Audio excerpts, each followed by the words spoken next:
తే ఆ ఓటు మీ ఇల్లు మీరు కూలగొట్టుకుంటందుకు వేసుకునే ఓటే అవుతుంది.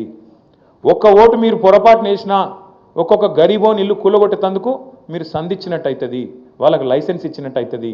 మరి కావన్నా వద్దాం మీరే ఆలోచన చేయండి. ఇది మీ సమస్యనో నా సమస్యనో కాదు, నగరంలో ఉండే అందరి సమస్య. మీరు చూస్తున్నారు హైడ్రా అనేది పెద్ద పెద్ద ఇంట్లో పెద్దోళ్ళ ఇంటి మీదకి పోదు. రేవంత్ రెడ్డి అన్నగాడు ఇక్కడనే ఉంటాడు, తిరుపతి రెడ్డి అని, దుర్గం చెరువు పక్కకు నీళ్ళల్లో కట్టిండి ఇల్లు ఎఫ్టీఎల్లా, ఆడికి మాత్రం పోదు హైడ్రా. ఎందుకు? ముఖ్యమంత్రి అన్న కదా, పోతే ఉద్యోగం పోతుంది కదా, ఆడికి పోదు. ఆడికి పోతుంది, రేమత్ నగర్ పోతుంది, బోరబండ పోతుంది, యూసఫ్గూడ పోతుంది, షేక్పేట పోతుంది, ఎర్రగడ్డ పోతుంది.